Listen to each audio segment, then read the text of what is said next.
happy Groundhog Day. Just kidding. It's the Mountain Madam coming at you from an actual office today. Guess who put on pants? This one. So, thought we'd have some more real talk with Realtor, and today we're going to focus in on my sellers. I love my sellers. So, we're going to talk about sellers in the market, sellers in their home, and sellers in their agent. Sellers in the market.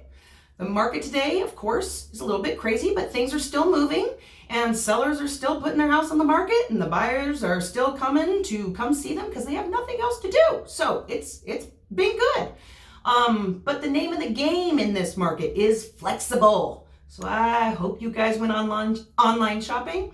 You invested in some of those stretchy quarantine yoga pants because you're going to need to get your stretch on. Here's the interesting part. Every day there's a new regulation that we have to do.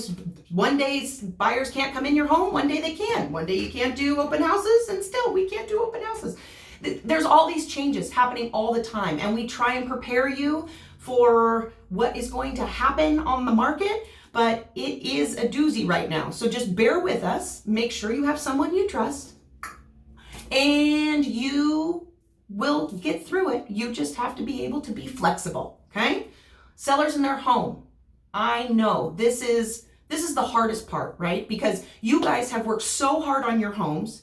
You have made it a house into a home. You have lived there with your families. You have put the last nail in. You painted the last door trim, and now you're like, okay, we're going to sell it now. And your blood, sweat, and tears have went into it. And then someone like me comes in and goes, oh, your house is not worth that. And you're like, yeah, it is. And that Bay Area buyer is just going to come in and buy that house because they have thousands of dollars and they can just drop off whatever cash offer they want to. They could, but here's the skinny. And if someone has money from the Bay Area, they like to keep their money. So they're going to ask someone they trust, a realtor usually, to give them a CMA, and is this a good value on this home or is it not? And they're probably going to make their offer based on the information given to them. They usually just don't come in and snatch it up with, no negotiation terms. It happens, but so does lightning and striking people down. So you're gonna have to have a better plan than that. That plan's not gonna work all the time. So just make sure that when a realtor or your family, someone gives you some constructive criticism, you don't take it as a beating on your home because your home fit you. Now we need to market it to the masses. So we need to look at things. If you have bright paint colors, if you have a cat box, if you have rickety decks, if you have things that are going to be wrong, my job is to point them out to you so that you at least know what's going to come at you at some point in time. I will let you know that buyers, they do nickname your houses. They do. We all do. If you got the smelly house, you are the smelly house. I'll give you a few that I've had. There was the smelly house, the stinky house, the cat house, the pot grower's house, the psychedelic house, the shagging cabin. There's a few. So just know that when someone is coming into your home, the smells, their first sights, they nickname your home so that they can remember them, because usually they're looking at 3 to 5 to 10 homes and they need to separate them all. So they do give them nicknames. Just make sure yours is a good one. Last one, agents. Okay. You need to pick a good one. I don't care who it is. It can be me, it can be someone else, but the sellers are who pay our commission.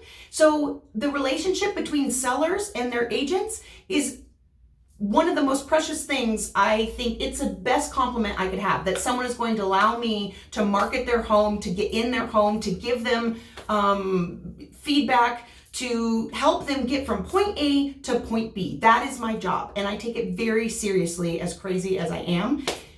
It's the biggest compliment I could have, that someone would trust me with something like that. So you need to pick an agent that is going to mesh with you. I mean, you have to be in this person is in your life. Things that you don't even tell your best friends are going to know a lot about you. You need to trust them most of all. So interview. If you're not sure and you don't have a trusted advisor, that's really what they are, not just a realtor. You need a trusted advisor, because maybe it's not the best time for you to sell. Maybe they can see down the line a little bit, and that's better for you.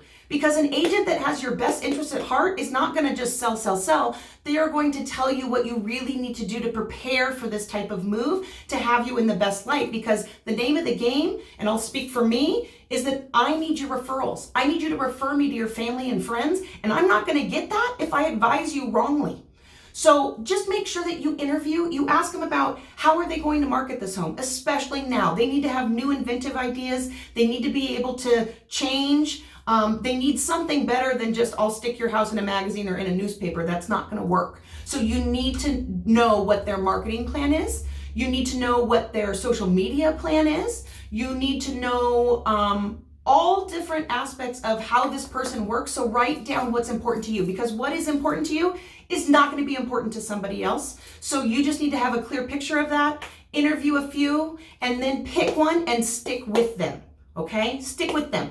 Buyers do the same thing. Sometimes you want to hop and you're scared you didn't pick the right one, but if you trust that person, trust them. Trust them. They trust you too. So I hope this helps. If you have any questions, give me a call. You can leave comments. We can start a little banter back and forth on here if you want to. But I just thought I'd get that out there. Start Monday right. And if you have any questions, talk to a local realtor. Just because you're not ready to put your house on the market right now does not mean it's not a good time to talk to them. They have a plethora of phone numbers. You need vendors, you need house painters and plumbers and all that. You call that person. You call them. They will have it. That's what we're here for, okay? So it's never too early, even if you're thinking about it a year from now. I check on those guys just as much. So hope you guys are having a good day. I hope this finds you all well. Hope you invested in those stretchy yoga pants, and I will talk to you later. Bye.